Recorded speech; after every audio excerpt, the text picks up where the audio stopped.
a 21-year-old by the name of Kavita. She was on a flight from London to Mumbai, India, and it's about a 9-hour flight to get from one point to the other. She slept through most of the flight, and now it's landed. She's patiently waiting in her seat for that little seatbelt ding to go off so she can hop up out, grab her little luggage from the overhead bin, and start deboarding the plane. She unlocks her phone as she's waiting. And it's a little strange. Her data's not working. She's not too worried about it. She tries turning off the airplane mode, turning it back on, turning it off again. She's still not getting any signal. Okay, that's fine. Her older sister Gia actually lives in Mumbai, and her sister Gia was going to pick her up at this airport. Even though it's way past midnight, she didn't have to worry about getting a taxi, getting an Uber. Her sister was going to meet her. They even texted right before Kavita got on this plane from London. She said, "I'm boarding now. See you on the other side." "Okay, can't wait to see you." Like, this was a very exciting trip for the family. Kavita's birthday was coming up. She's going to turn 21, and she wanted to spend it with her older sister Gia and her mom, who were in Mumbai. So she's in school in London. She's coming to Mumbai, India. And the sisters, the family, they were super, super close. So India is her home country? No. Oh, okay. Oh, it's very complicated. Okay, so her sister was born in the US. I don't know if Kavita was born in the US or in the UK, but they immigrated to the UK from the United States, and then just the sister moved back to Mumbai, even though she was never born or raised in Mumbai. So I guess not okay. moved back to, but moved to Mumbai. So she's only meeting sister? And her mom goes back and forth between London and Mumbai. Ah, okay. Yeah, so her mom is in Mumbai right now, right? And they were all really close, but it was rare to see Gia these days because after she moved to Mumbai, it's a 9-hour plane ride. Gia was actually an actress in Bollywood, the Indian version of Hollywood. Like, think of it as Hollywood meets K-dramas. They produce over 1,000 movies per year. Like, this is Hollywood on steroids. That is double what Hollywood puts out in terms of volume. Their audience is over 3 billion people, and in 2020 alone, they were valued at 1.7 billion US dollars. Kavita's sister Gia used to live in London, but she moved to Mumbai with their mom so that she could pursue her dreams in Bollywood, right? To become an actress. She worked hard. It said that Gia's discipline was unmatched. Like, this girl put in the work. Everyone praised her, not just for her talents, but just for her sheer unthinkable work ethic. So yeah, a Bollywood famous actress was going to pick up Kavita from the airport like a personal chauffeur, but that's what sisters do, right? So Kavita gets off the plane. She's waiting for her suitcase at baggage claim. She's trying to get some internet, some signal to pick back up, but eventually she gives up and connects to the airport Wi-Fi. She just wants to let her sister know, "Hey, I've landed. I'm going to wait for you at like gate D." Immediately, every text message, every call that she had missed while she was flying was coming into her phone. Text after text, call after call, missed calls from her mom, aunt, cousins, random family friends, Instagram DMs, Facebook notifications, even her email inbox was overflowing. Some from people she knew, some from complete strangers. And her eyes are just like wildly scanning through these notifications. She has no idea why these people want to reach out to her so badly. And then she collapses on the airport floor, just sobbing. Passerbys asked her what was wrong. They tried to offer her help, but she just pulled herself together and ran straight out of the airport. She needed to figure out if it was true. Was her sister Gia really dead? She was just 25 years old, and Gia Khan, the Bollywood actress, the daughter, the beloved sister, was found in the guest bedroom just an hour before she was due to pick up her sister from the airport. She was found dangling from the ceiling fan. It was originally presumed that the stress of Bollywood became too much for her.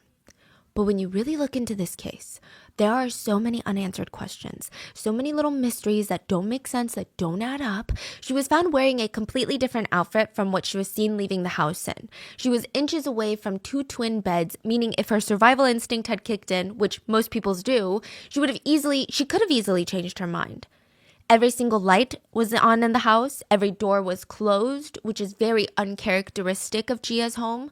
And the most confusing part about this case was that the marks on her neck didn't match up with the crime scene. Her body was allegedly covered in cuts and bruises. She had reportedly gotten into a very big fight with someone just hours before her death, and the window to that room that she was found in, wide open, meaning anyone could have been in and out. The police immediately ruled out foul play when there were so many fingers pointed to foul play. It wasn't until a couple days later when 6 pages of Gia's personal diary were leaked to the press, and that Gia's death would be connected to a very powerful family/nepotism baby in Bollywood. And it culminated in one of the biggest scandals and mysteries in Bollywood and in India, in the world, to date.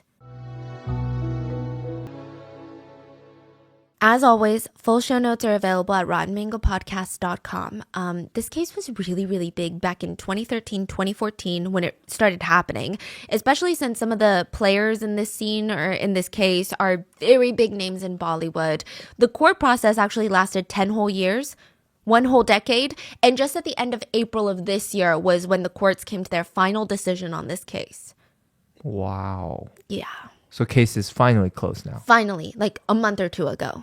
Wow. But, you know, the court of public opinion is never closed and it's still very divided.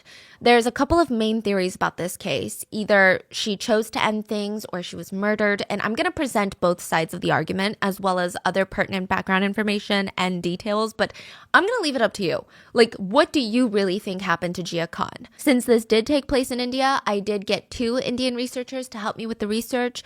I tried to get as much as the social and cultural factors that played into this, but as always, if there's any information that I missed or any details that I left out, please feel free to let me know in the comments. With that being said, let's get into the story.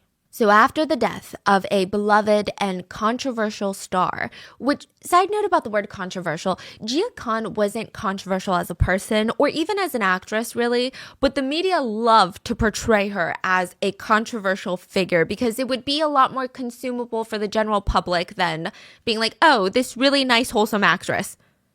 So controversial due to no fault of her own. When she passed, every magazine, every person, every news outlet that had originally been making false headlines at her expense, they are scrambling to shower and clutter the internet with their heartfelt sympathies.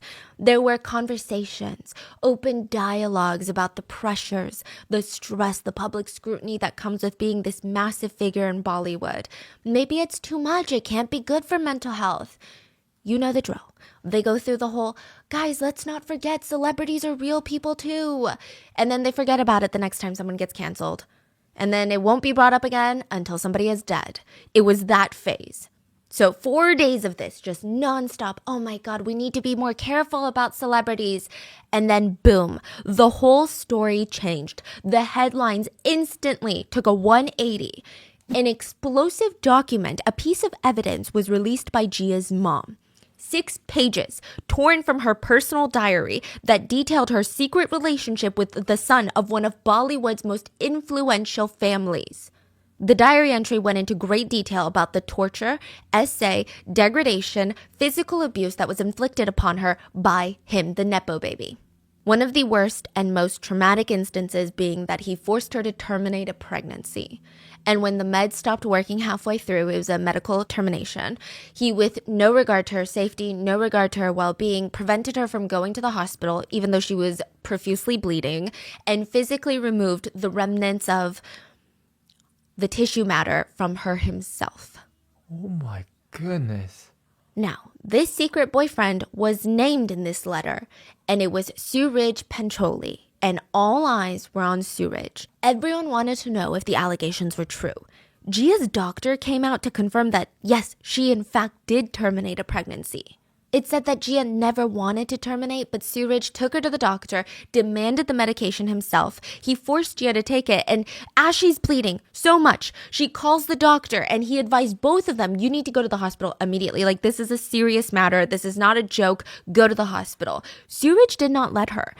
Instead, he waited 3 days to call the doctor back. He said Gia was sitting on the toilet with, and I quote, half the fetus still stuck inside of her. Oh my God. The doctor freaked out and told him, what the hell are you doing? Take her to the hospital. This is life-threatening. Like, life-threatening. She could die. Do you understand me? This is not a joke. This is very serious. Take her now. He did not care. Like, this sounds like a caricature. If I had to write the most evil villain boyfriend, that's something that he would do. That's something that he would do. It's almost too evil to even sound real, but it's real. He called his housekeeper into the bathroom and asked her to help pull the rest of the tissues out.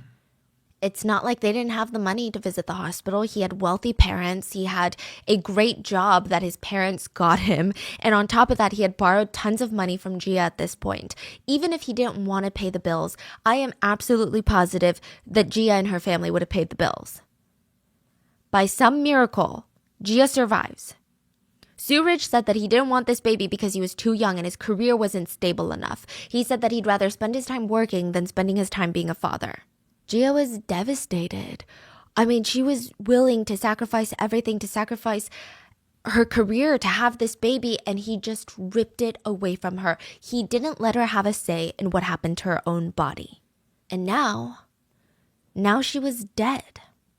Now, this letter blew open the case immediately because, remember, like I said, right after she passed, the whole narrative, the whole media, the whole world was saying, oh my gosh, the pressures of being a celebrity, it's so hard being a woman in the industry. That was what the conversation was about. Now, this is in the news, and the tabloids that used to write about Gia's appeal were now writing articles about her suspicious death because it's not even a matter of murder anymore. There is a law in India that criminalizes aiding and abetting in someone's death, even if someone chooses to unalive themselves. So if you were aiding and abetting in that process, you could be held criminally liable as if you were the one committing murder. Now, it's obviously not as black and white. Even murder is not as black and white, but we've seen it with cases here in the US. There's got to be a lot of strong ties. Now, this letter was damaging. If Suraj had tortured her, assaulted her, belittled her, forced her to terminate a pregnancy against her will, risked her life during that termination, that would be enough to drive someone into having very dark thoughts. So it was enough at least to bring in Suraj to be investigated, creating one of the biggest, I don't know if you can even call it a scandal. I don't know what to call it. One of the biggest mysteries in Bollywood. But unfortunately, the case gets really, really, really messy really quickly. Even the letter's validity comes into question later. Less about the contents of the letter, but it's a question of who actually wrote this letter. There's a whole thing about it, okay? Potentially, Gia did not write the letter herself. What was in the letter was most likely true, but it's complicated. But before we can get to that, let's start from the beginning. I think we can all think whatever we want, but I would just hope that Gia's family knew her the best. And Gia's family was adamant that Gia would absolutely never, ever make this decision to end things herself. She was the type of person that went after what she wanted in life. She was always known to be so determined and ambitious and goal-driven, and things just were not adding up. So a bit about her upbringing, which is very pertinent to the story later, because people start going on saying crazy things about her childhood. Now, Gia was born in the US in Staten Island. Her whole family were small-time actors and actresses. So her aunts were small film stars in Pakistan, and her mom did a few roles in Bollywood, but retired when she gave birth to Gia, her first and eldest daughter. She would go on to have 2 more daughters. Out of the 3 daughters, Gia, the oldest, was like, Mom, I'm going to do what you did. But better, no offense, okay? I want to be the best actress in Bollywood. And you would think that her mom would be excited, but she was not excited. Her mom said, I was very worried. She told me she wanted to be a film actress. And it's not talent-based in Bollywood. It's luck. It's connections. That's when I had the one-on-one conversation with her. And I said, baby, you have to understand what this industry is really all about. But my daughter had a clear mind. I told her, you're very young. You can always do movies later when you're older. I want you to finish college first. I wanted her to go into medical sciences. But she said, Mom, I've already decided. What can you do? So I told her, if that's what you want to do, then you need to study at the top university in the world to enter the business you want to get into. The family ends up moving to London, and when Gia turns 15 to 16 years old, she moves all the way back to New York City by herself to attend the Lee Strasberg Film Institute in Manhattan. This is a huge, huge deal. Some of the biggest names just of all time have walked those very halls. Angelina Jolie, Lady Gaga, Chris Evans, they all went to that school. Gia's mom was worried, but she also was very proud of her daughter. It's like a double-edged sword. You're so scared because that's your child, but then at the same time, you're like, man, how did I raise this girl? She's crazy. She's just going after what she wants. Nothing's getting in her way. It's insane. Gia's sister said, oh yeah, it was wild. Like, she's a teenager living in New York City, and you would imagine that most 16-year-old kids, they're alone in New York City, no parental guidance. They're going to be out having a freaking blast, partying, being crazy. All she did was work. Just work, go to school, work, go to school. And then Gia's first job was actually through a friend of her mom's, okay? Her mom is Rabia, and Rabia's friend had gotten her a lead female role, which is a huge deal considering Gia was only 16 years old. She took the offer. Now she's got to move to Mumbai with her mom to get this deal done, to film this whole movie. She gets on set and yikes, okay? That's all I can describe it. Yikes. She felt so off about this movie. Her mom felt so off about this movie. Her mom's friend, who is the producer, was like, oh, yikes. So the role, I don't know if there were revisions to the script. I don't know what was going on, but the role just kept getting increasingly more sexual, and she's 16. Wow. So everyone is like, yikes, this is not what we want to do. And even though she signed a contract, and in Bollywood, and really in any industry like this, signing a contract for something like this, you get punished as the lead or any actor in a film if you decide to drop out. Like, there's not even just being blacklisted from the industry, which can happen, but there's contractual reasons. Like, you might have to pay a sum, you might have to do this, you might have to do that. It's really complicated. But the director let her off without any consequences because it was truly a weird and unfortunate situation. I guess originally the script wasn't supposed to be sexual, but maybe the studio houses were like, yeah, we need some scenes and stuff. And she's like, okay, I'm 16, I gotta go. And so for the next 3 years, Gia had no new roles being offered to her. But she's in Mumbai, and she's just trying to take whatever job she can get in the industry. She's just trying to pay the bills. She doesn't want fast fame. I mean, there were methods where you could date a producer, you could date a director, and first of all, nothing is wrong with that. You know, it's a cutthroat industry, especially for women. Everyone knows what both parties are getting out of the relationship, but Gia she just really wanted to make a name for herself the right way in her eyes. She's like, I just want it to be about me. And finally, the call comes. She's casted as the lead female role in the movie called Speechless. She's 18 years old. And let me read you the movie blurb just so you have an idea about what this movie is about. He's 60. She's 18. Some love stories are never meant to be understood. Okay. This is like a horror film. The movie was about a girl that brings her friend to her parents' vacation destination, like a vacation home. And the girl and the parents are all there together. And then one day, the dad is spying on his daughter's friend, Gia, and she's in the backyard alone. And for whatever reason, she's watering herself with a water hose while wearing nothing but a white oversized button-down shirt.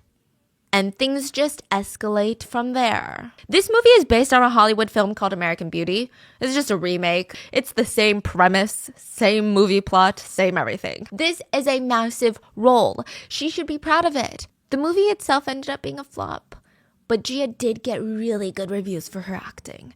Critics said she's impressive. She's got attitude. She's got incredible appeal. She got role after role, but as her career progressed, critics and the public started focusing more on her appeal than they did her actual acting, which is what happens to a lot of great actresses. Like, it happened to Margot Robbie after The Wolf of Wall Street, and it takes so much for these women to do different films to let people know, hey, I actually have talent, thanks. If you could stop just calling me like a bombshell goddess, blonde bombshell. Like, guys, I've got a skill set. I mean, she was a great actress, obviously, but people just were not interested in that. They just only talked about her looks and how she was and who she was dating. And, oh, did she sleep with a producer for this role? Now, the audience, other producers, and even her cast and crew all paid more attention to how she looked than she acted. The looks and whispers and online articles start getting more real, more scary, more dangerous. One night, Gia comes home, and her sister Kavita, the one from the start of the story, she was visiting Gia in Mumbai. So she's staying at Gia's apartment, and Gia comes bursting through the door after work in tears. And Gia was telling her that this producer ordered her to strip naked in front of him during a reading session, like during the round table, like readings or whatever. Kavita said, you know, it was rehearsal, and Gia said that they were reading the scripts, and he asked her to take her top off along with her bra. She didn't know what to do. She hesitated. She came home in tears, and Gia was telling me the filming hasn't even begun yet, and this is what's happening. Like, I can't even imagine what it's going to be like on set. When she was asked by the producer to take her top off, she came home and cried. The problem is, I have a contract that I've signed already. So if I leave, they can sue me and slander my name. If I stay, then I'm going to be harassed the whole time. It's a lose-lose situation. In another movie, the producer put his arm around Gia's shoulders as if he was trying to look all chummy with her, and the photos were released, and netizens were quickly alarmed because she looks incredibly uncomfortable. She just looks so uncomfortable. She was probably too afraid to make him angry, to tell him to give her some space. In another shocking instance, Gia was invited to one of the producers' houses while they were in the process of filming a movie. So he's like, "Hey, cast crew, come on over, I'm throwing a party." She politely declined because she knows what goes on in these parties. She gave the reason that her little sister was visiting from London. Her other little sister, Karishma, was visiting from London. And he's like, "Okay, well, that's perfect. Bring your sister along too." I think it just got to the point where both parties knew that she was trying to politely decline, but because he kept pushing it, she couldn't give an appropriate rejection. Like, she was saying everything but the words no, and come on, he's not freaking dumb. He's an accomplished producer. He knows.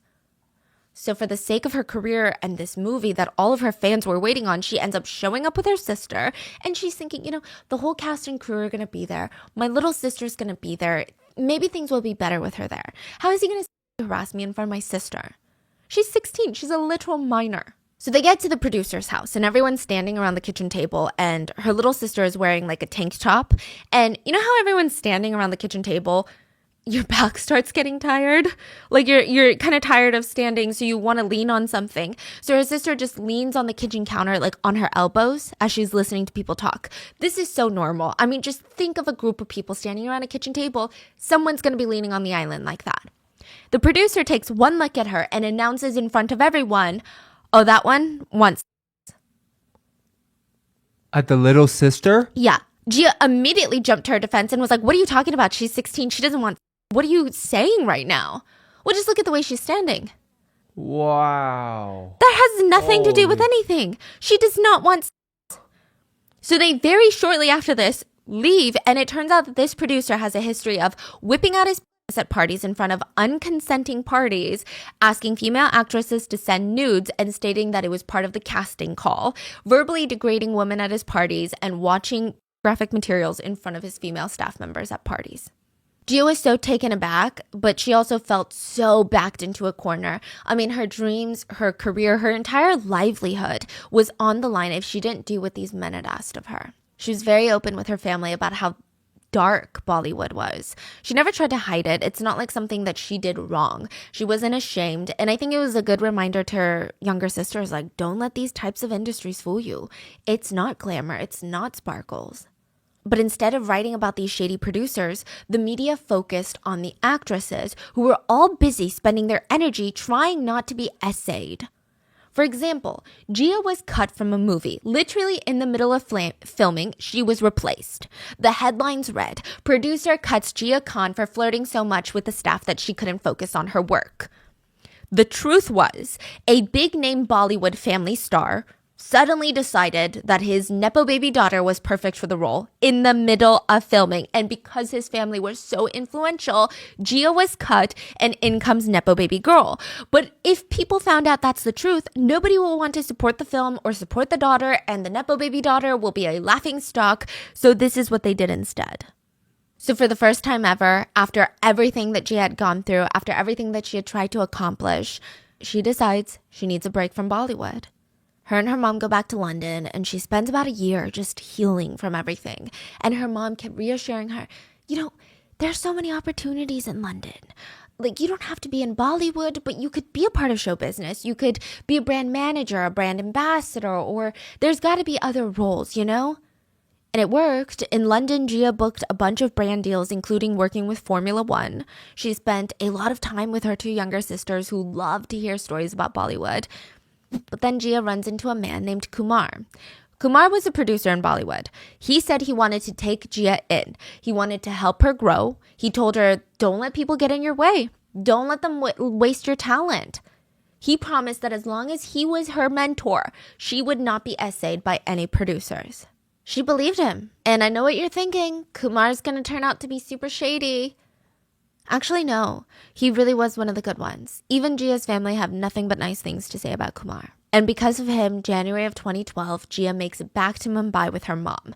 So at this point, her mom has decided that she's going to stay in Mumbai for a few months, go to London with her other two daughters, stay in London for a while, come back to Mumbai, and Gia's going to take her one last shot at Bollywood.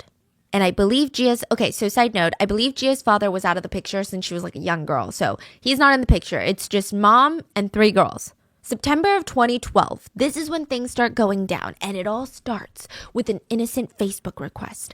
A friend request from a man named Suraj Pancholi. Now, by all means, nothing about this was creepy. Suraj was not someone that Gia had personally met, I don't think. But, if they did, it was just in passing. But the guy was as vetted as he could be. His parents were both very well known in Bollywood. His mom was a famous actress. His dad was a big shot producer, and he himself was an actor/production assistant or a producer's assistant.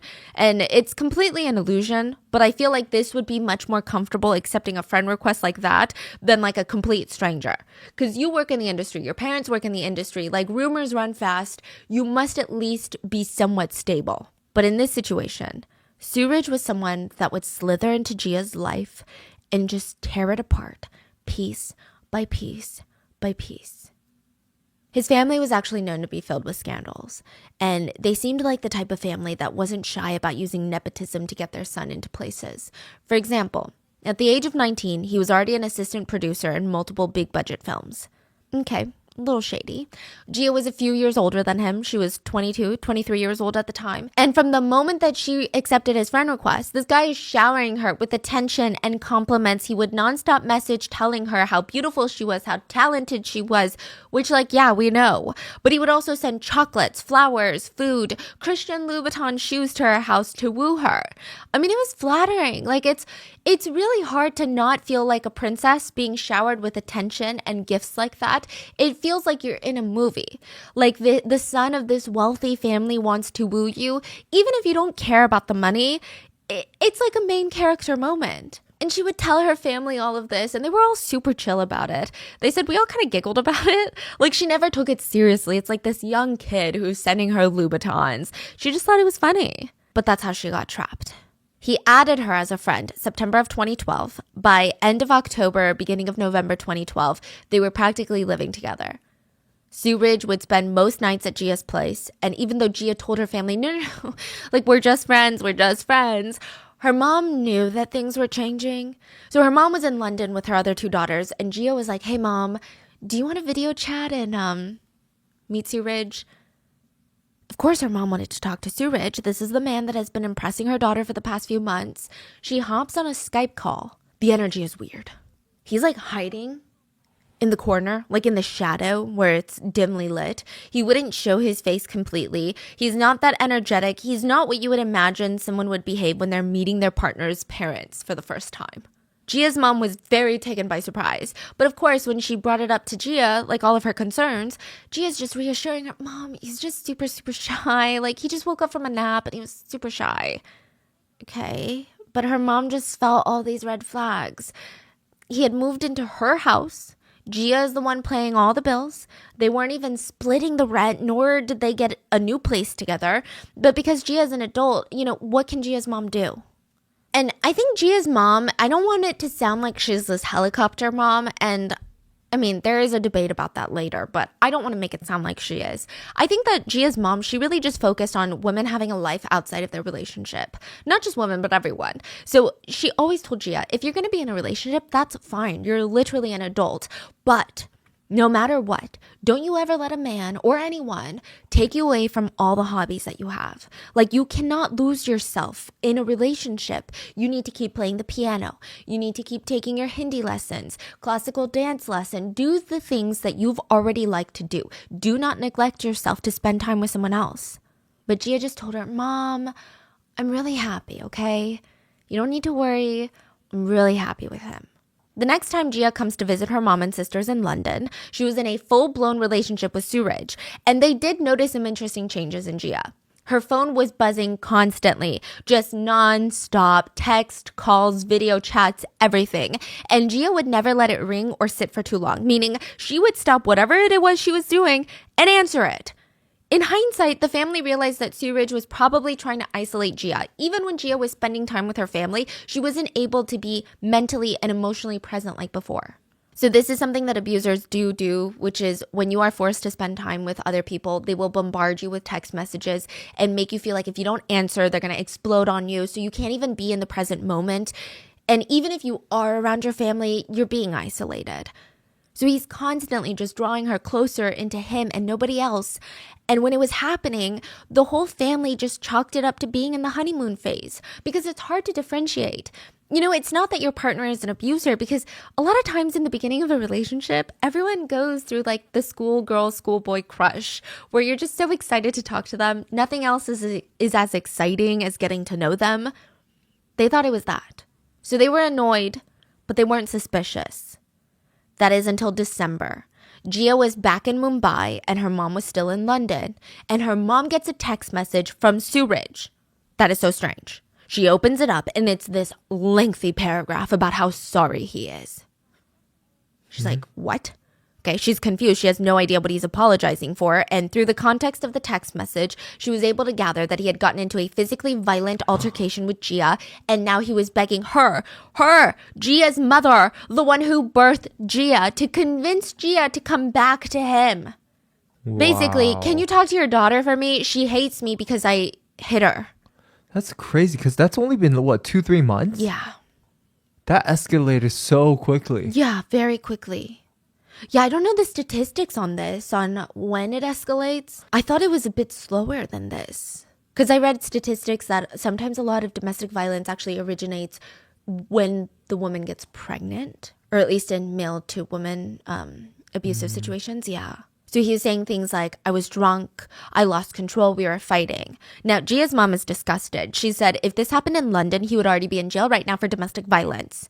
Rabia, the mom, said that she was so infuriated. She took a picture of this text message, sent it to Gia, and was like, I need to talk to you immediately. What is going on? What is this? You need to call me right now. Gia calls her and explains to her mom, no, you don't get it. Like he truly was sorry. He was crying the entire night. He was begging me at my feet, begging me not to leave. His face was so swollen from all the crying.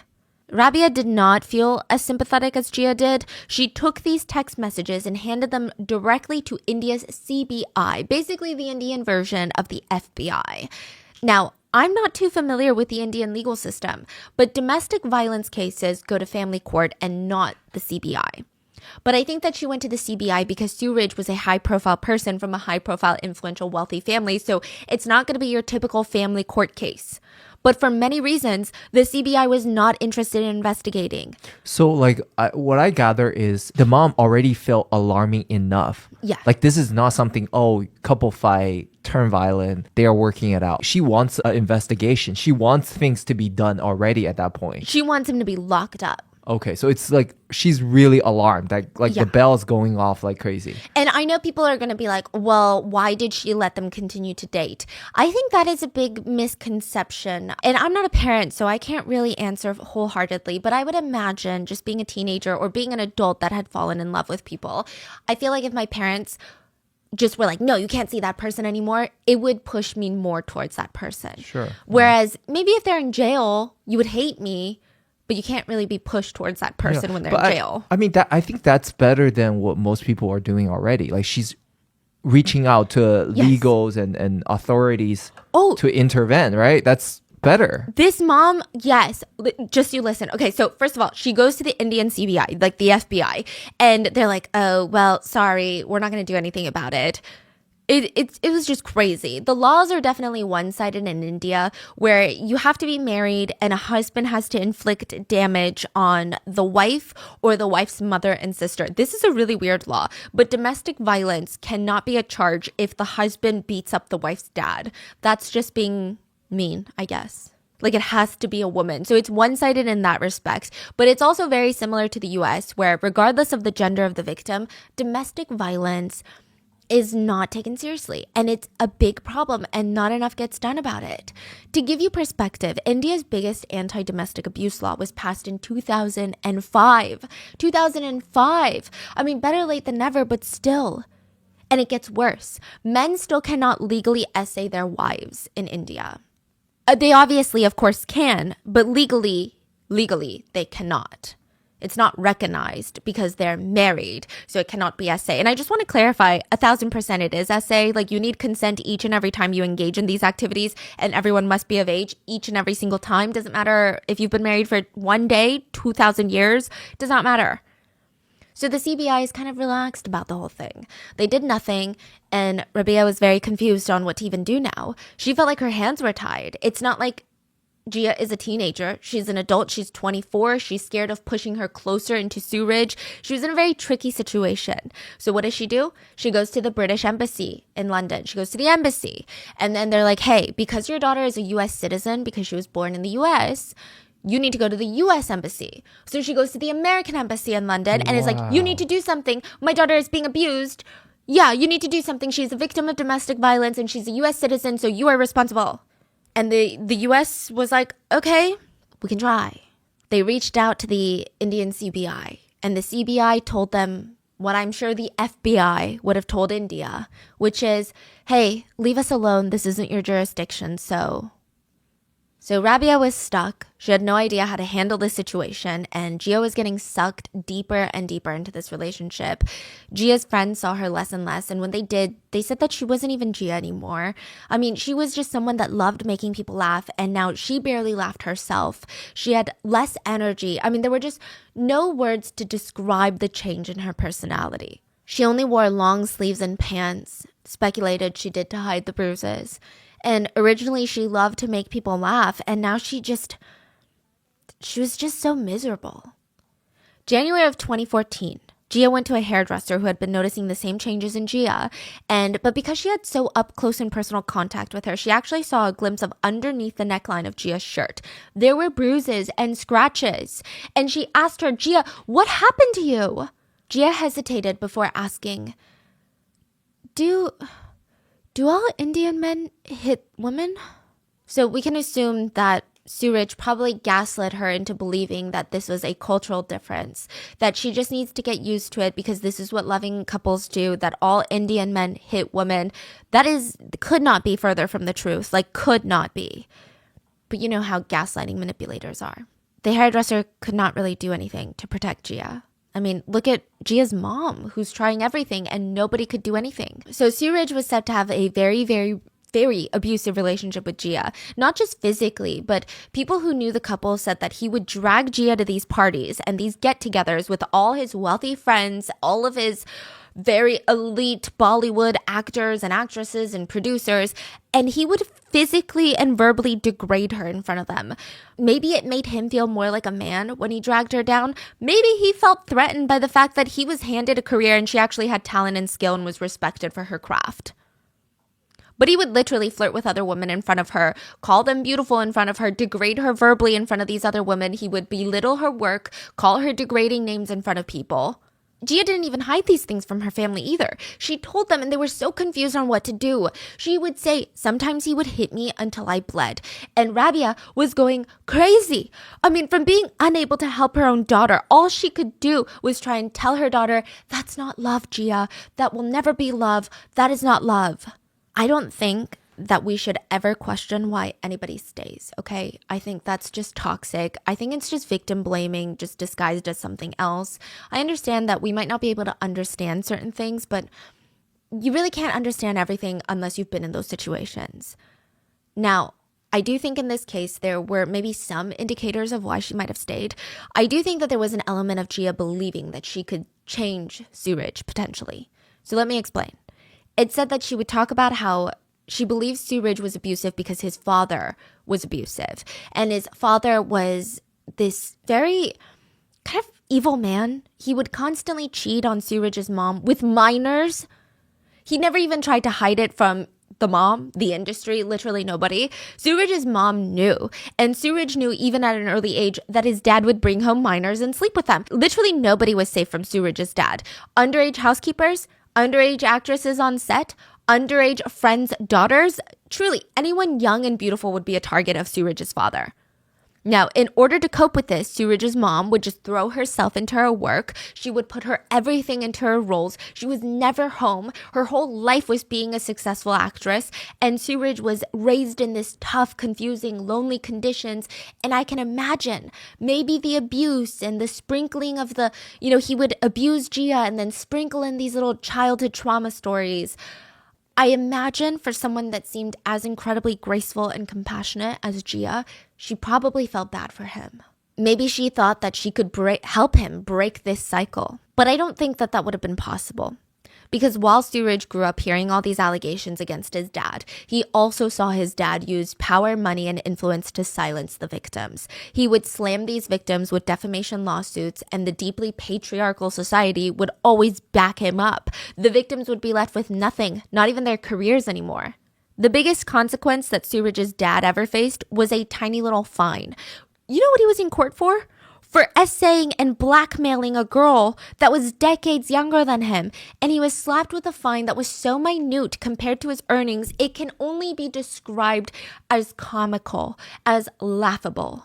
But maybe someone out there is more cynical than I am, okay? And I'm sure the thought of, well, maybe she was also with him for money and fame, right?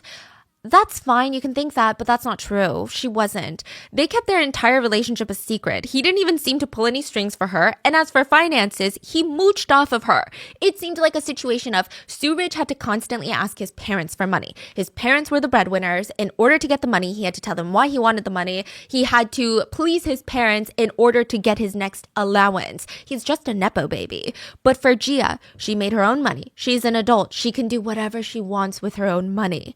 So he's like, okay, maybe it's easier to take Gia's money than my parents' money. He lived in Gia's house that she fully paid for. She paid all the rent and bills. He never chipped in. When they would go out to eat, Gia would pay. When Suraj would occasionally buy things for the house, like groceries, he would do it on Gia's card. And even when he wanted to buy her a present, he would pay for it using her... he would pay for it using her card, not their card. Because I know some married couples are like fully joint finances. That's different. Her card. Like he's got his own separate bank account. He would use her bank account that he never puts money into. He once asked for a lot of money. And she's like, what do you need all this money for? Oh, because I want to buy you jewelry. He would also come up with these lengthy stories of how his family was in trouble and desperately needed to borrow money, or his friends were in trouble. And Gia would lend the money with the promise that she would get it fully paid back. She would never get the money back. And also, come to find out, that friend never needed the money, never got the money. So what is he doing with the money? Sometimes he would say, I'm trying to buy you jewelry, give me money. She would give him the money and she would never get jewelry. So sometime between January and early spring of 2014, Gia kicks him out of the house. She's so fed up. Suraj ends up getting his own place in Mumbai, and Gia invited her mom to stay in Mumbai. She's like, I am over him, Mom. He's out of the house. Because her mom typically would come to Mumbai more often, but because Suraj was in the house, she's like, oh, I'll just stay in London, right? And their relationship wasn't entirely over. You know, it takes a while to break up when you've lived together and thought at one point that this was your soulmate. But regardless, Rabia was super, super proud of her daughter. Rabia made sure to keep Gia busy the whole time, keep her mind off of that scummy man. Gia was focusing on work again, and through May and June, her sister Kavita was coming. So she's got schedules lined up. She's got a ton of busy future plans. And that fateful day, June 3rd, this is the big day that they'd been gearing up for. Gia's sister was going to arrive from London after midnight. It was also her birthday week. So Gia and her mom were super excitedly planning everything, decorating the place. Kavita's birthday? Yeah. Oh. She's flying in from London, and it's the big 21. I don't know the drinking age. I think in the UK it's 18, but you know, they're US citizens. Like 21's a big age. So Gia's telling her mom, okay, don't tell Kavita, but I placed an order for her birthday for jewelry. Like, we're going to decorate. I've got the cake all picked out. Oh, it's going to be so good. And they were both so happy. They went out shopping all day. They get home 6:30 p.m. They both rest a bit, and Gia's mom is like, wait, okay, do you want me to come with you to pick her up? She's like, no, Mom, it's fine. Like, it's going to be after midnight. I'm going to pick her up from the airport. I already told her. Okay, sounds good. Now, whilst they're having this conversation, Gia's phone buzzed and she excuses herself. She comes back and her mom doesn't really think anything of it. Now, in hindsight, she thinks that it was probably Suraj that called her. She comes back into the room and both of them decide, well, it's not like we can go to sleep tonight, right? So why don't we just do something else? So they were both going to go to their friends' places for gatherings. They walked out of the apartment together, and the plan was that Gia's mom would go to her friend's house for a little party and come back home before Gia came home with Kavita from the airport. Gia, I'm not sure if she planned to stay out the whole night at her friend's house until she left for the airport, which I feel like, yeah, that sounds smart to do, but that was kind of the plan. Regardless, Gia left in a blue tracksuit, a blue matching set. This is so important. They were caught on CCTV wearing a blue tracksuit. Leaving their own house. Yes. Okay. Then they went their separate ways. Now, we can assume the person that called Gia was Suraj, and it's possible that they made up and Gia didn't tell her mom because her mom would have been very upset. She didn't want to ruin the week. Or it's possible that maybe they hadn't fully made up, but he was just constantly reaching out to her because recently she had signed 2 new contracts for 2 new movies, and he had sent flowers. I don't know if they were as a congratulatory gift or as like an apology, I'm so sorry, forgive me gift. We don't know, but she didn't accept it. She asked the doorman to throw it away for her, and this is where things get very, very shady. Suraj told Gia this night, he's texting her, I'm going to have dinner with a friend, Naomi. That's a fake name. And then I'm going to meet with the jeweler. I'm going to get you your jewelry piece. I think he's like trying to get back into her life. He's like, I'm going to get you your jewelry. And it seemed like Gia was like, okay, whatever. She goes to her friend's house and Suraj calls Gia again and he's telling her, okay, like I'm still waiting for the jeweler right now to get to my place. She's like, okay, this is weird. Why are you telling me this? And second of all, it's 10 p.m. You're meeting your jeweler. Like what kind of jeweler meets you at 10 p.m.? She actually knew his jeweler. So just as I think there's a lot of trauma here. And even if they were broken up, I think it's so fresh, and I think he had cheated on her so many times. It's like, you know what? I'm just going to freaking catch him and be like, yeah, this is why I'm not getting back together with you. So she calls up the jeweler, and he's like, what are you talking about? I'm not meeting him tonight. I'm meeting him next week. So she just caught him in a lie. And she just seems so done with it. She calls to tell him, like, I know you're lying, okay? And he's like, no, you've completely misunderstood. The jeweler lied to you because I told him it was a surprise for you. So he doesn't want you to know that we're meeting tonight. The jeweler even called back suspiciously to be like, sorry, I lied to you. I just wanted it to be a surprise. What surprise? He took the money to buy the jewelry. He was like, literally, I'm going to get you your jewelry. I'm meeting with the jeweler. What surprise? What is she going to be surprised about? But maybe sensing he couldn't come up with a better lie, Suraj just turns off his phone after this call. He stops responding to her, stops picking up any calls from Gia's phone. Her best guess is the guy is lying and is cheating right now. So again, it seemed like they were on bad terms. He had moved out, but maybe he's like trying to do all these things to get her back. And she's like, look, you're never going to change. So what does she do? She leaves her friend's house to catch him in his lies. She goes all the way to his place and his housekeeper opens up the door. Okay, so this part, I'm trying to be very careful with my wording here. Suraj claims that when Gia arrives, she sounded manic. She's screaming, she's yelling, accusing him of cheating and demanding to see him. Do I encourage that kind of response when someone is cheating on you? Or when you think someone is cheating on you? No. But do I think that it's a completely normal human response? Yeah.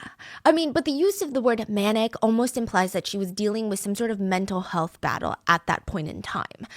Which she might have been. But again, it's a pretty normal response to when you think that you've caught your partner actively cheating on you. It's giving, she was acting all crazy because I was in bed with another girl. Like, that's the energy Suraj is giving. Anyways, Gia is demanding to see him, but the housekeeper is like, oh, no, you can't. He's in a meeting. She's covering for her boss. And he comes out to see what the commotion is about. The two of them get into a very heated argument while the housekeeper is just awkwardly standing there.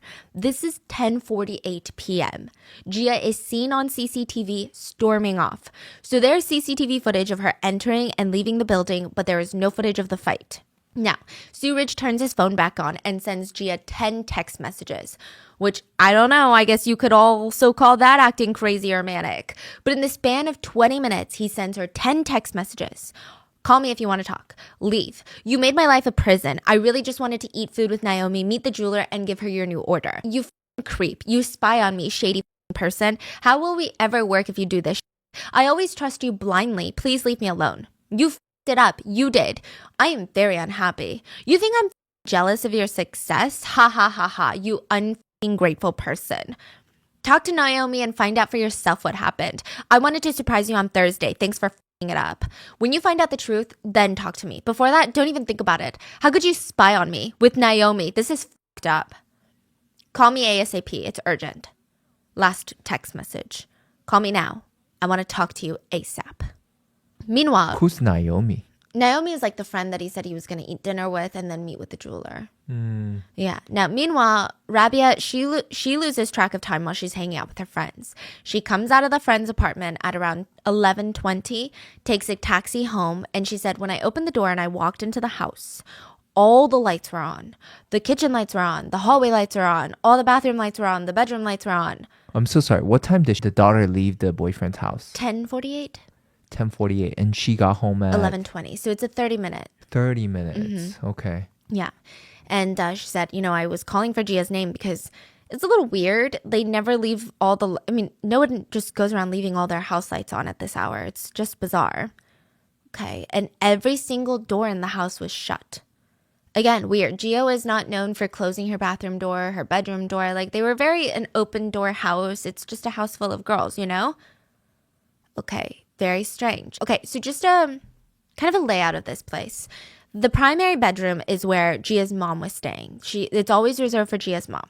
Gia took one of the smaller rooms, and this is, she's got all of her stuff in there. It's got a bathroom that's connected to this room, but on the other side of the bathroom, there is another room connected. So in the US, we would call this a Jack and Jill setup. Now, that other room was the smallest of the three rooms, and all it could fit were 2 twin-sized beds and a small little nightstand in between. So that's it. But it works because Gia's 2 sisters, if they were visiting Mumbai at the same time from London, they would be in that guest room together. So this is very pertinent to the story. The bedroom is very, very, very small. The 2 beds and the nightstand, they take up the whole room. There is not much else in that room.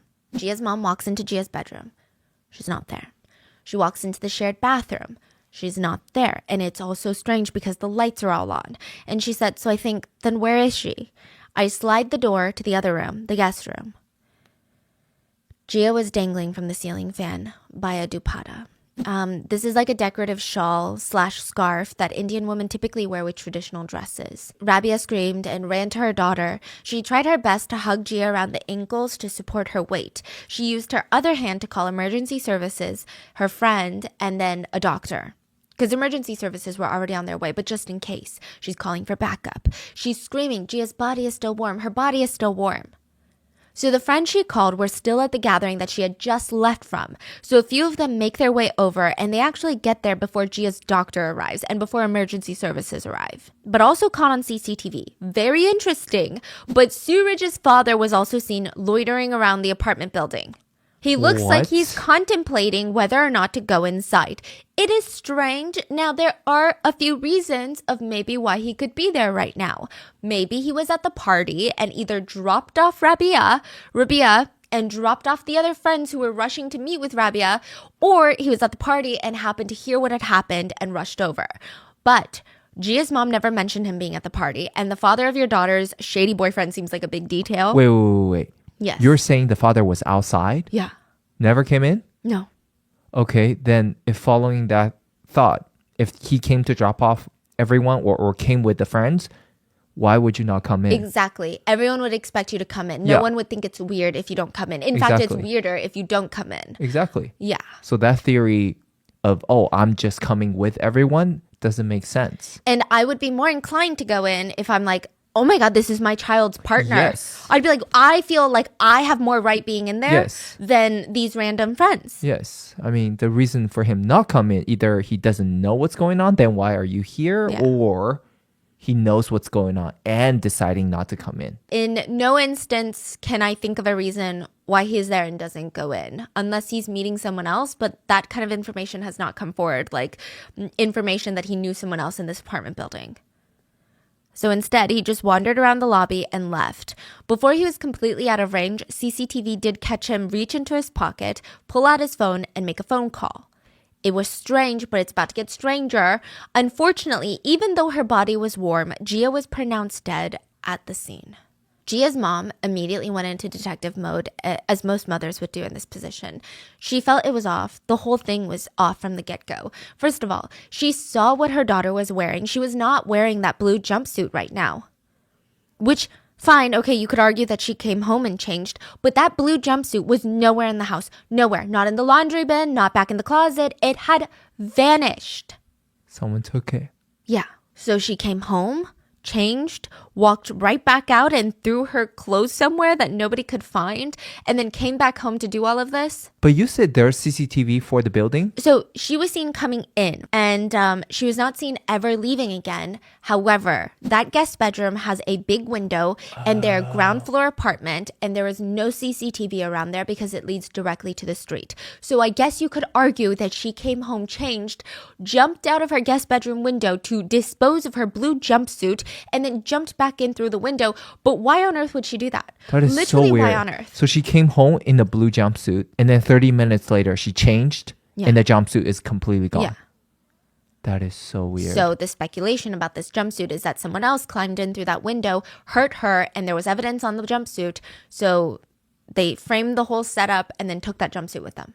Just doesn't make sense. Okay, and then you have the smaller things that are, you know, these I don't think we can really argue as much. Like Gia never leaves the lights on and closes all the doors. Also, the window was never open, but it was wide open this time.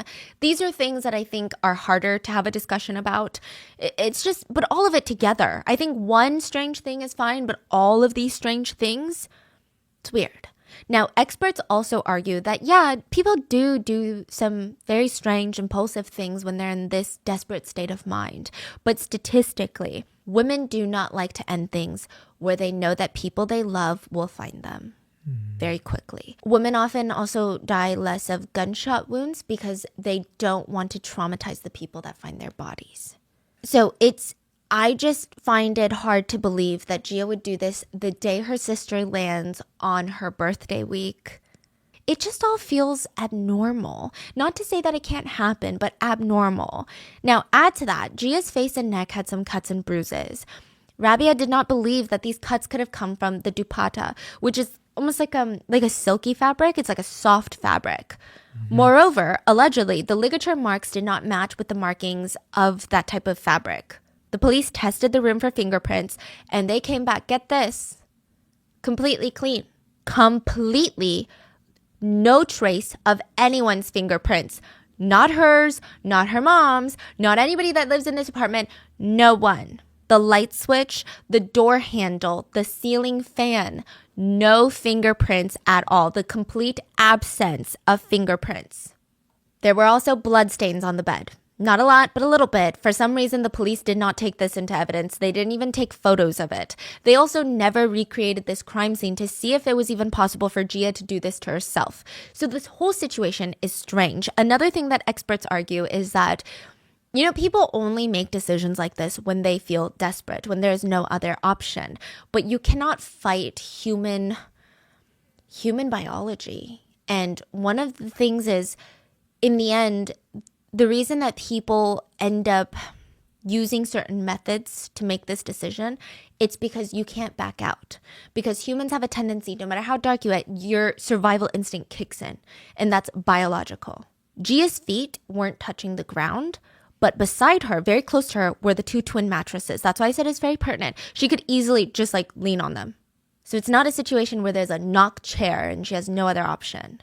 I guess, again, for something like that, we can argue, we don't know, it's abnormal, but it does happen. But I'm just saying, all these abnormal things adding up. But back to the missing tracksuit, because that's really abnormal. The tracksuit was just missing.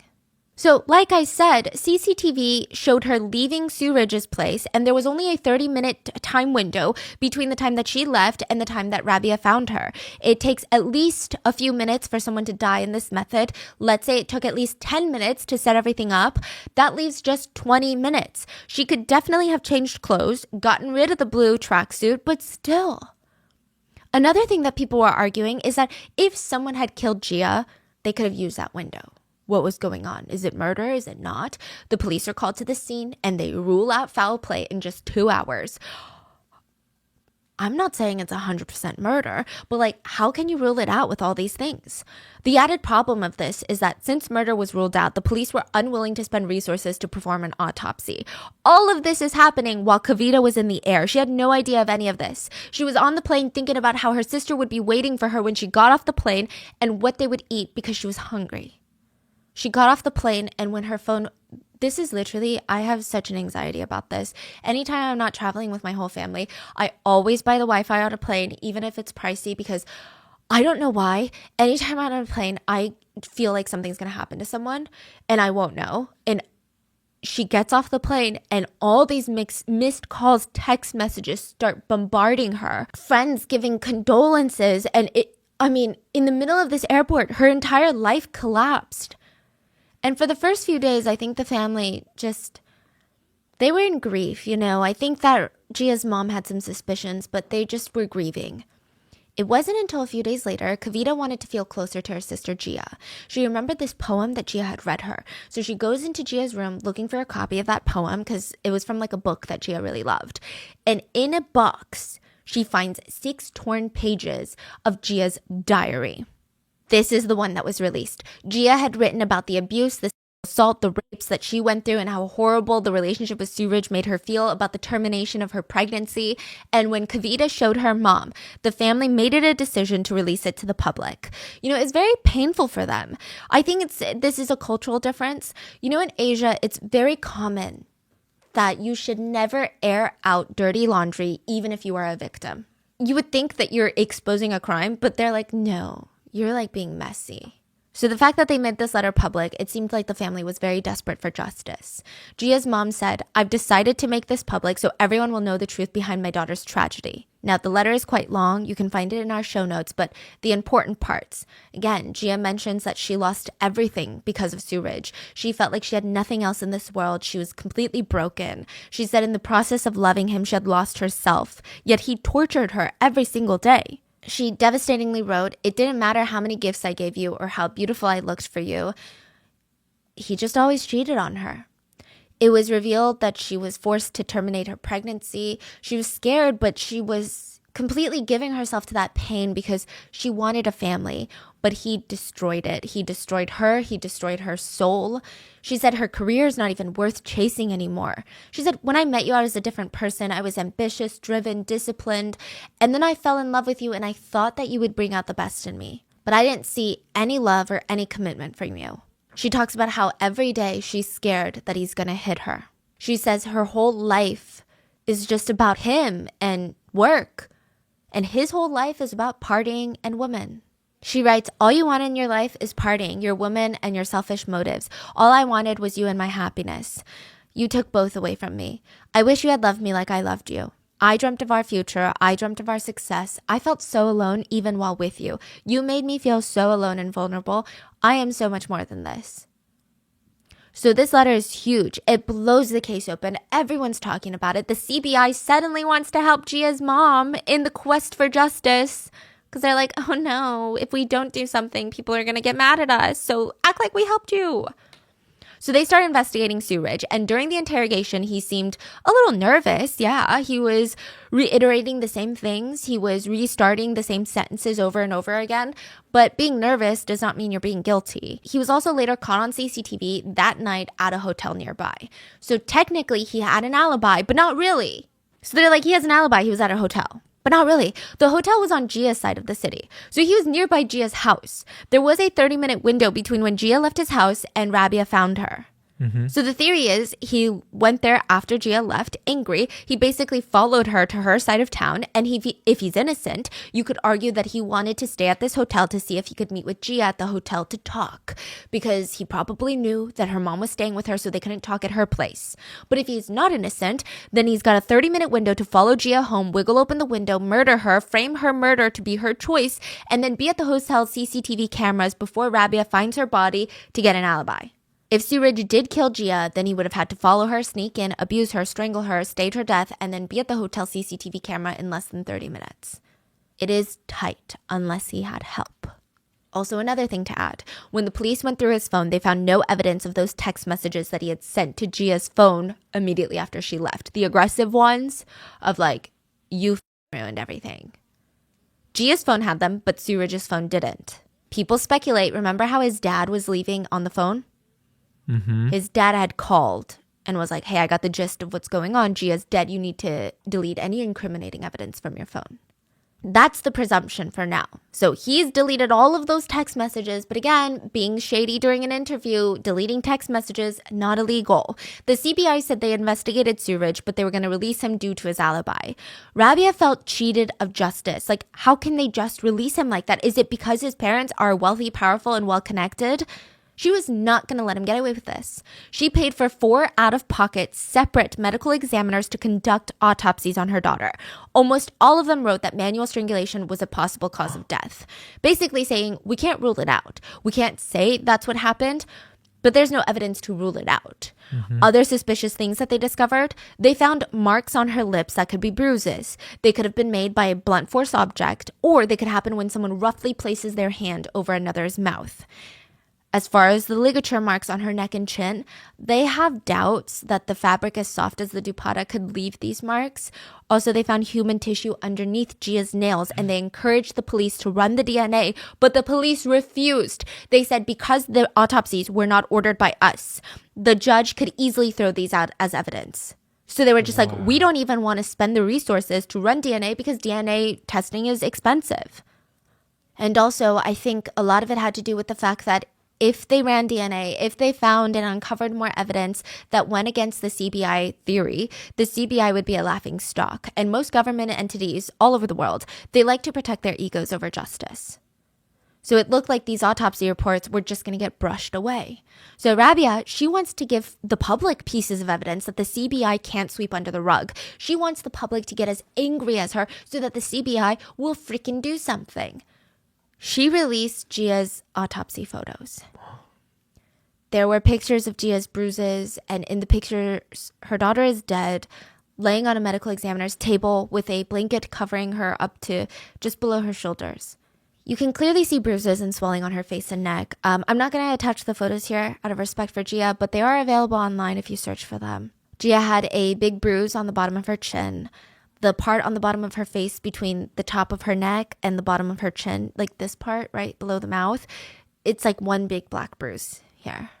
Netizens agreed that the bruise looked more like a result of a fist than the result of soft fabric. So it's really hard for the family to release these pictures, but they wanted to get justice. Now, before we get into that, there is something that you should know about Bollywood. Bollywood is run by a few rich, influential families that have been in the business for decades. Not only can they heavily sway the industry, but on who gets fired, who gets hired, what does well, what doesn't, but they can actually sway media, politics, and even the whole economy as a whole. Big Bollywood actors have ties with ministers, politicians. They can sway the entire judicial system in India. On the rare case that they are arrested, they're immediately bailed out and the media is silenced. And if someone raises accusations against them, the victims are either bribed, threatened into silence, and this little collection of families are commonly known as the Bollywood Mafia. They've been surrounded by suspicious deaths and for as long as anyone can remember.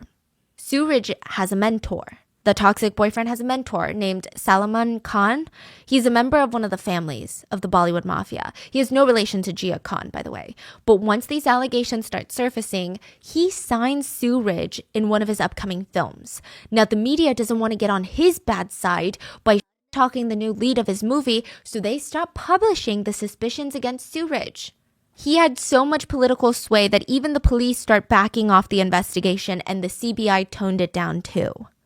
And once it's off mainstream media, the netizens, they kind of slowly lost interest. So once Suraj was brought under his ring, Suraj is untouchable. He was being protected by the Bollywood Mafia. And this happens a lot in Bollywood because big name producers and actors, they have so much power that the industry is just filled with evil, evil people, okay? And we know this because a lot of actresses came forward during the Me Too movement to talk about how they were told over and over again that producers told them, in order to be successful, if you are not a Nepo baby, you must be excited, willing, and enjoy with producers. Many anonymous actresses came forward to say how they were groped, assaulted, and full-on essayed on set or after work. If they rejected, they were told, I don't know if you have the right attitude to make it in this industry. One producer told an actress, I saw your pictures. I think you have great assets, but I don't see it right now. So can you please remove your clothes? She declined, and he said, for an actress, you should be happy to have sex. Embrace your sexuality. Use it. This is your biggest weapon.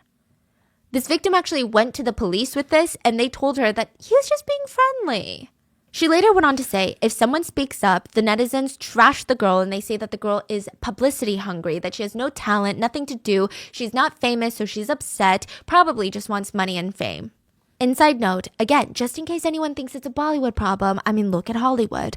That should tell you enough. Crimes are a global problem that affect every single person on this planet. There are a lot of people in Bollywood that have now come together to fight for the punishment of predators. It was actually started by a man.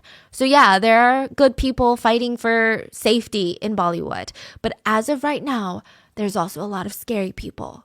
So for a while, after he gets that Bollywood mafia protection, nothing happens to Suraj because even just trying to get justice is a very long process. But in June of 2020, 7 years after Jia's death, so like 3 years ago, a man that is often referred to as SSR in this case, Sushant, I believe is how you say it, he was a Bollywood actor and he was found dangling from a ceiling fan. He was over 6 feet tall, the ceiling fan was over his bed so his knees were bent and his feet were resting on the mattress. No. A week before he died, he was Googling obsessively of a coworker that had also died very mysteriously, another Bollywood actor. No way. His father has since come out to accuse his secret girlfriend / Nepo baby of one of the family members of the Bollywood mafia of torturing him to the point where he had dark thoughts.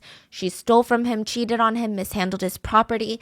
There was an investigation, an autopsy this time, but the authorities ruled it off as him not being able to cope with the pressures of Bollywood. Netizens were not convinced. Netizens suspect the Bollywood mafia was behind this and Jia Khan's death. One actress said, they killed Jia, they killed him, they tried to kill me, but they roam free, having full support of the mafia, growing stronger and more successful every single day. Know that the world is not ideal. You are either the prey or the predator. No one will save you. You have to save yourself. Another actress anonymously said, there is no law in Bollywood. They do whatever they want. So Jia's mom, she believes it's also the Bollywood mafia that got to him, but nothing is being done about his case. Now, late April of this year, the Indian court officially acquitted Suraj on all charges related to Jia's death. So let's acquitted. So let's talk about Suraj's side of the story. Nobody's arguing that Suraj is a good person. There is evidence that he did abuse Jia. There is not, however, evidence that he killed her. Look, I said I was going to present both sides, so I'm going to do that. While Rabia posted YouTube videos, went on talk shows, and went onto these national platforms to promote her daughter's case, Suraj did his own little press tour, his own little explaining.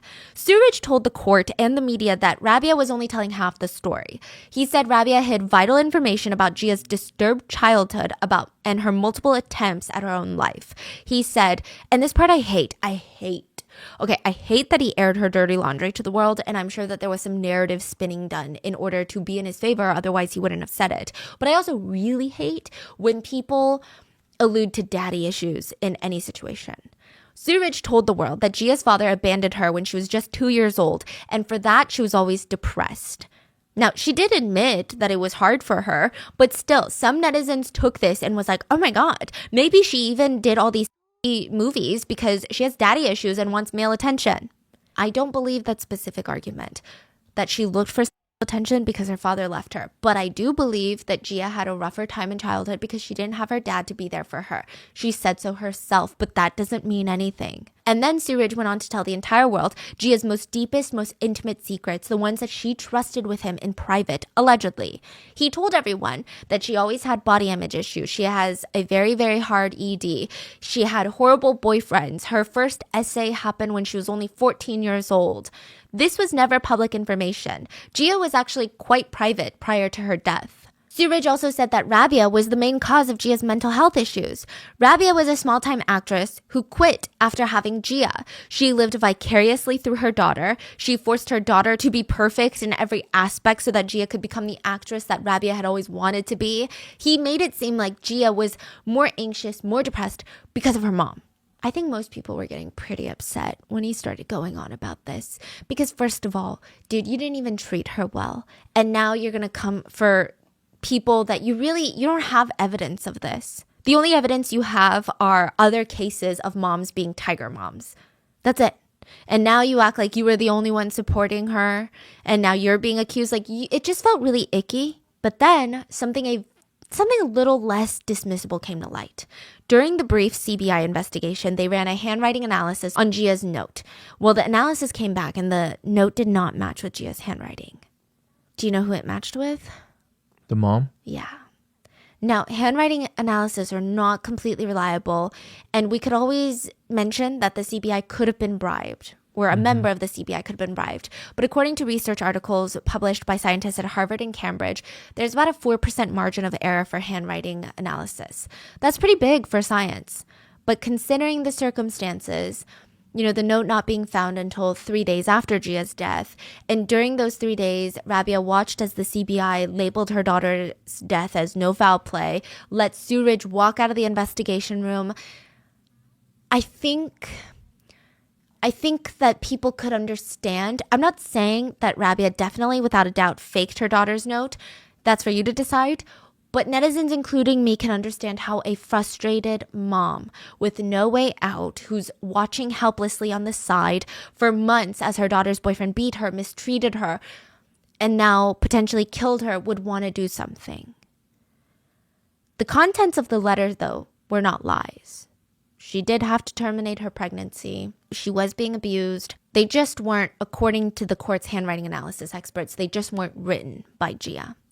But it's not made up stuff, which, to me, I know people are really upset about this and it's hard to trust her after that, but the contents of the letter are still true. And I think that's what we should focus on. Because her writing that letter, it doesn't make the guy less evil, right? Like, if it were lies, then I'm like, ooh, okay, now I need to rethink my opinion on this man. Yeah. But if the contents of the letter are still true, I'm like, well, you still did that. No one forced you to do that.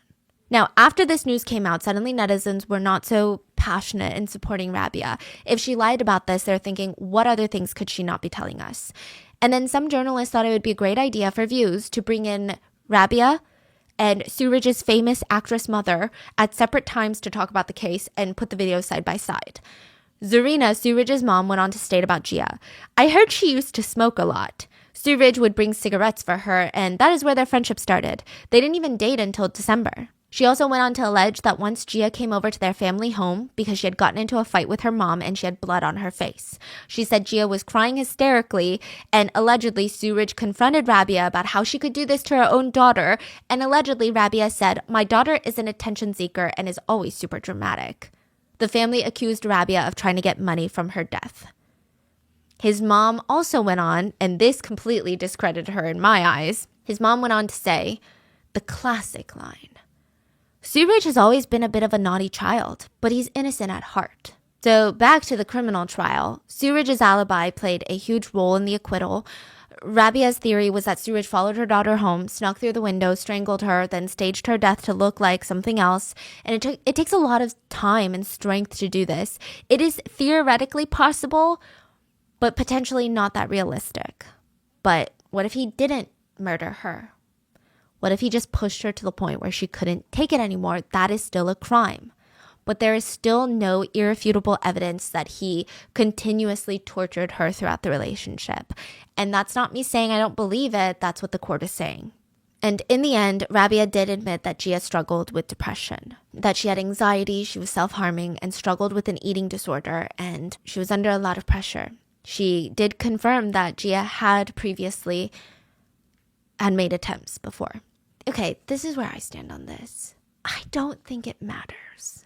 Because I think just because you go through one dark period in your life, does that mean that 20 years later you are still more likely to do something than anybody else that is happy and adjusted?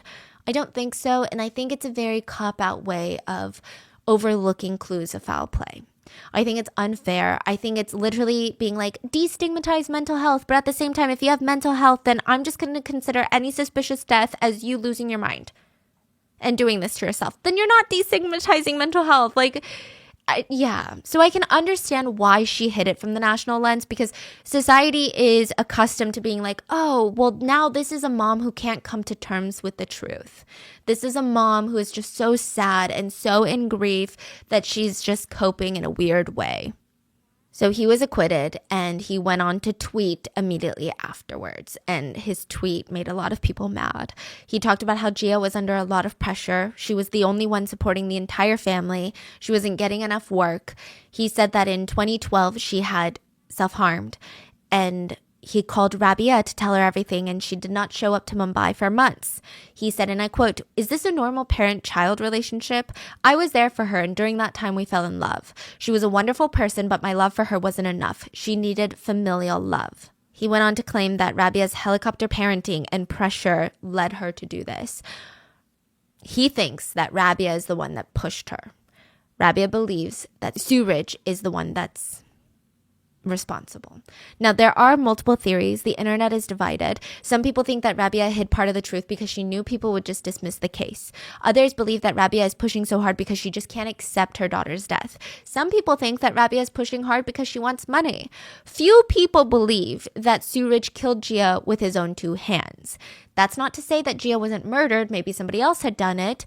But most people believe that he was somehow involved, whether he pushed her to the point, to this dark place, whether he had someone else do it. He's definitely involved in some way, is what people think. I can't give you a definite answer. The courts acquitted Suraj, so in the eyes of the law, he is technically innocent. But Gia's family is adamant that the eyes of the law are wrong, which they have been before.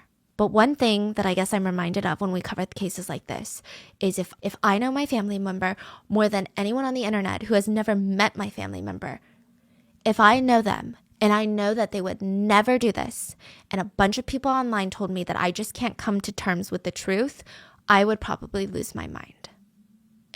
I think the one thing that keeps getting me is her sister was coming over. And the relationship she had with her sister, I just can't imagine she would do it in her sister's room and wait for her sister and mom to find her. And statistically, it doesn't make sense either. That's just the part that I get so hung up on, even more than the blue tracksuit. What are your thoughts? But I don't know. I guess in the end, all we can say is I think that Bollywood lost a very genuine and compassionate soul. Let me know your thoughts. Please stay safe, and I will see you guys on Wednesday for the main episode.